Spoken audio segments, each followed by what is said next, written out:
Welcome to today's episode. Since I did not do a deck profile yesterday, we're doing one today. This is going to be the Witchcrafter deck, and then I will also kind of show you what I was doing when I was doing Witchcrafter / Charmer. I was calling it Witch Charmer, and it worked out pretty good. But I noticed a little bit more utility when you do just pure Witchcrafter. So maybe not even utility, more stability. You know, you were kind of preying on pulling just that right card to kick off the other core, you know, so you could have both engines working at the same time in unison. Whereas if you just do Witchcrafter, you're gonna be better off. We're gonna start this out with a little opening though today. Just what's in here? Skullmeister? Skullmeister? What if we get a Skullmeister? Everybody talking about Skullmeister. People love them Skullmeisters. We didn't get a Skullmeister though, obviously. We got two traps. Yeah! So, Solemn Strike, which I love Solemn Strike, so I can't hate. I love me Solemn Strike. Okay. Bam! Well, we're gonna roll the dice on 3, so how are we gonna do that? 3 packs. Can't do even and odd, but we can do, let's see, 20, so 1 through 7, 8 through 14, and 15 on up. Wow, okay, middle pack. It just made it. Middle pack is supposed to be the winner.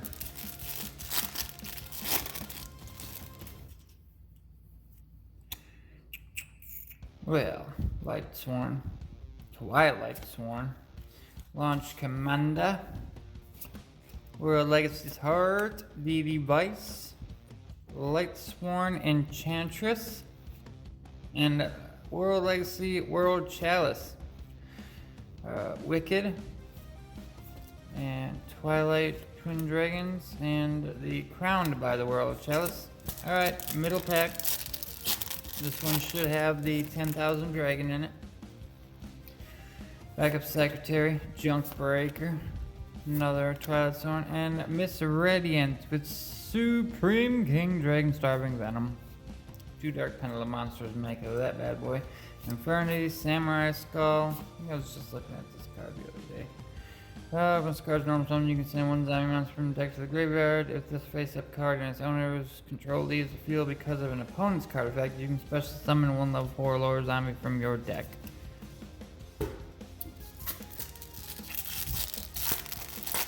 Last, probably least, who knows? Destiny Hero Dangerous. And Goki Twist Cobra with Blind Obliteration. Roll a 6-sided dice twice and destroy all face-up monsters with levels / ranks lower than the total roll. Whoa! Non-targeting, destroy all face-up monsters with levels or ranks lower than the total roll. Okay. Let's just say that was 2 and 4, so 6. Anybody 6 and lower just gets blown up off the field. Talk about handling business. This would be a card that, you know what, you just keep that on the field, and if they tear apart your board, wow, Blind Obliteration. See how many of your monsters I can knock out the field. If I roll 2 6s, your whole board is done. But yeah. I like that card. I really do. Now let's get into a little thing I like to call Monday's deck profile, even though it's Tuesday. What the heck? I know. Crazy. Alright. This is the Charmer portion of it. well, a couple Witchcrafter cards, and then, oh yeah, there's the Charmers. I don't have the, I don't have all the Charmer cards down here, so maybe we won't do that part.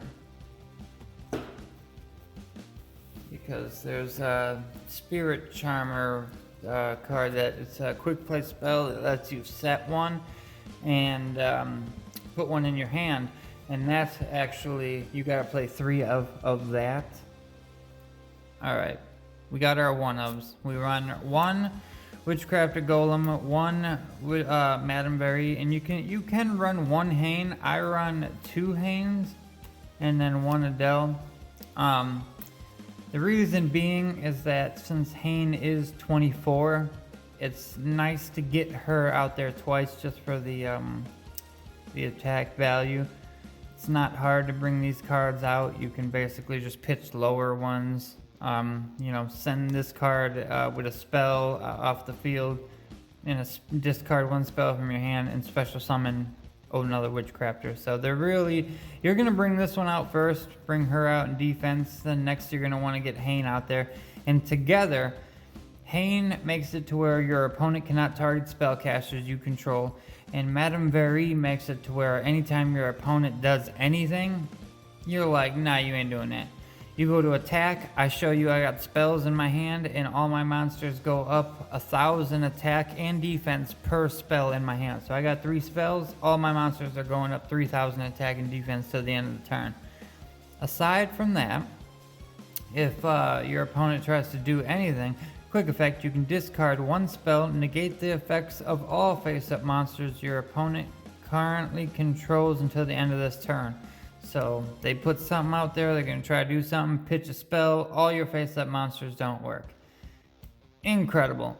This guy, every one of your standby phases, it goes back to your hand. Or not your standby phases. Every one of your opponent's standby phases, this card goes back to your hand. So, if your opponent targets a monster, say Hane isn't out there yet, so you got this guy, they target that, and you don't want to use the effect right away, or you don't have a spell maybe, you can target a spell in your graveyard, or you can target a monster or card on the field, and you can go, alright, I special summon, it negates, you know, whatever you just tried to do. Wait, it might not negate, I think it just puts it to the hand. You can target 1 card your opponent controls or a Witchcraft spell in your graveyard, special summon this card from your hand. If you do, return the card to the hand. Okay, so it won't negate, my bad, but it will put a card back in hand. So they got something out there that's problematic, send that bad boy back to the hand. If they don't, and you need a spell out of your graveyard that's a Witchcrafter spell, get it back to your hand. Otherwise, if you got this, is like the trifecta. I mean, you're really gonna do damage. Adele, discard spell, special summon a Witchcrafter from your hand. If you're so far into the game, you can go ahead and put Adele out there, and then she can just keep, you know, making sure you get monsters from your hand onto the field. But most likely, I would probably just go with another Hane for the damage. But that is the main cards you're gonna go with is Hane, Madame Berry, and Golem Aruru. Those are the 3. Start out with Madame Berry, and then go from there. Now, we got 3 of Pittori. She's gonna make it to where you normal summon, pitch her in a spell, go ahead and get one of these. Or, what you'll do is, you'll go ahead and get a Shmieta. So if I have enough spells in hand, I will normal summon Pittori. If I don't have Shmieta already, I will pitch the spell, get Shmieta, grab another, pitch that spell, and go into my Madame Berry. And then that way, Witchcrafter Shmieta, I can banish her from the graveyard and put a Witchcrafter spell in the graveyard. And then at the end of any turn, as long as you control a Witchcrafter monster, your spells come back to your hand or go back to face up on the field, depending on the spell. Like By Street and Scroll, they both go face up back on the field. All the other ones, right back to your hand. It's incredible the recursion you're gonna get off of that. We run one Pottery and one Jenny. I really don't even use Jenny because I like having those spells coming back to my hand. I don't want to banish them. I can see if there was an emergency and you really needed to do something, fine, you can banish her in one spell from the graveyard and her effect would become that spell. Yeah, I don't know. I just don't use it. One Summoner Monk. It's mainly just to make sure you can get to Shmieta, in case you can't, you know what I mean? You can, if you don't have Patori, Shmieta, anything that you can really go into, or if you end up with one of these high ones and you can't get them out there, then at least hopefully you got this in hand. Bam, you're gonna get one of these. We run Magical Broker. As long as you control a continuous spell, which you will, or a continuous trap, which you most likely will as long as you draw into it. This card cannot be destroyed by battle or card effects. And during your opponent's turn, you can send one face-up continuous spell to the graveyard and draw one card. We run Gigabyte, Ran Ryu, the Earth, and the... Oh, that's it for those. For these three, just as, you know, you control Spellcaster, which is the entire deck. You can special summon these out. So they're just bodies to go into the extra deck, really. Also, we got two of Dogmatica Theo. You can special summon him onto the field if an extra... if a monster from the extra deck is on the field, your side, their side, you can special summon this out. Also, if he's going to attack somebody, you can target one face-up monster on the field that is special summoned from the extra deck. Until the end of this turn, this monster gains 600 and the target loses 600. So he would actually go up to 24, which is most likely enough to beat whatever the heck you're going to try to take out.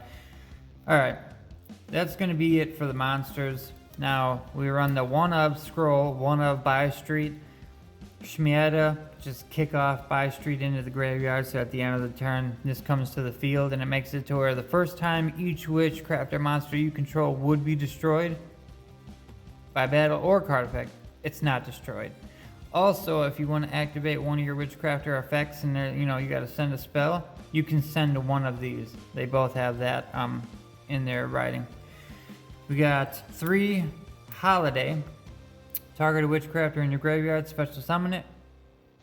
At the end of the turn, the Buy Street and the Scroll go face up on the field, but all the rest of these Witchcrafter cards, at the end of the turn, these cards go back to hand. So we go with 1 Unveiling, 1 Collaboration, and 1 Draping. Draping is spell and trap control. Target Witchcraft you control can make its second attack and special summon 1 from your hand. Like I said, at the end of the turn, all of these come back to your hand. At the end of your end phase, I should say. At the end of your own end phase, all of these come back to hand. We run 2 Witchcrafter Creation. Add a Witchcrafter monster from your deck to your hand. You can run 3 of these. Most likely you will. I just shaved it down to have a little bit more options with one-ofs, but you know, you can easily search Witchcrafter spells by sending them to the grave off of Shmieta. We run 1 Awakening of the Possessed. Since the attributes are different all over the board, your monsters will go up a lot in attack. It's just very helpful. So 1 Awakening of the Possessed, 1 Terraforming, 1 Grand Spiritual Arts, and 2 Secret Village of the Spellcasters. This will make it to where if you control a spellcaster, your opponent can't use magic cards or spell cards at all. And this one will make it to where if you have a monster in the field like Dogmatica Theo, the first monster effect that resolves on your opponent's turn, like their first time they try to use monster effect, it just gets negated off the bat. So they gotta burn 1. Since all of these cards pretty much are either continuous and they stay on the field, or since they come back to your hand, we're gonna run 1 DD Borderline. It's incredible. While there are no spells in your graveyard, neither player can conduct their battle phase. On your turn, you're pitching spells and using them, so you can conduct your battle phase. Well, at the end of your turn, all of them spells are going to go to the field or back to your hand, so then your opponent can't conduct their battle phase. You can attack, but they can't. This card is incredible in this deck. Called by Monster Reborn and Reasoning. I love Reasoning. And 1 Unpossessed. Makes it to where if a monster you control is destroyed by a battle or effect while this card is already face up on the field, you can special summon 1 spellcaster monster with 1500 defense from your deck. Which I think Pittori and Dogmatica are both 15. So you can go in, grab yourself something you need out of those 2 with that bad boy. If they try to, mess with you. As far as, I don't really have, I'm keeping an extra Awakening and a Partner Possessed in all 4 of the familiar Possessed cards in the extra deck, so I can side them in. I think I had to take the Spirit Charmer one out, the spell for finding the possessed spells and traps and all that stuff, and the monsters. I had to put it in a Charmer deck, so that's why it's not in the extra deck right now. Okay. Now, 1 Phoenix, 1 Unicorn, 1 Griffin. Basically, you'll start out yourself with a Unicorn, hurry up, get into a Phoenix, so these are co-linked, and then use their effects after that and start drawing cards. We got a Hida, and us, Fire, Earth, Water, and Wind. We do them all.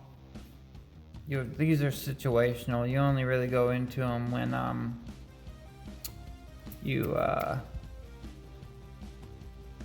let me see here. Hold on a minute. I think this one is. Nope, that's not the one. You're really only going to go into these if your opponent has something that you can steal. Selene. I really love going into this one because you have so many spells that easily you can almost always special summon 2 monsters off of her.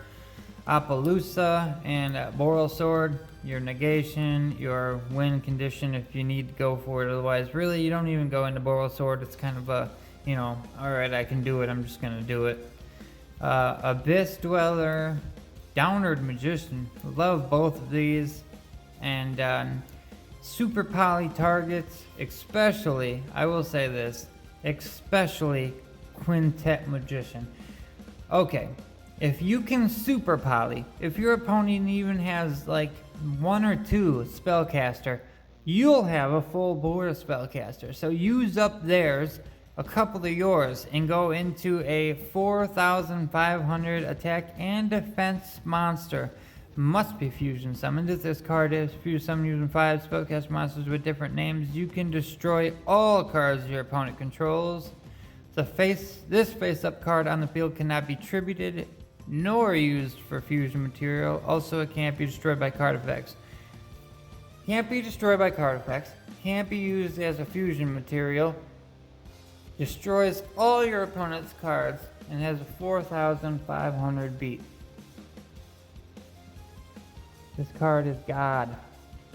The most ultimate super poly target in a deck full of spellcasters. I love it. And then, yeah, like I said, other super poly targets, because you never want to be without a good amount of super poly targets if you're going to run it in your side deck or main deck, You got to have options. Side deck is pretty much just your basic, a couple of hand traps, a couple extra monsters, super poly, and then the familiar possess / charmer half of this deck, so that way I pull out a good section of Witchcrafter and put in the charmer, and they don't even see it coming. So it's nice to switch the deck around like that. Otherwise, that's going to be it for this good old deck profile of Witchcrafter. Peace! I will now summon Quintet Magician and straight win this game. No, I didn't win. Well, then I end my turn, taking my ball, and I'm going home.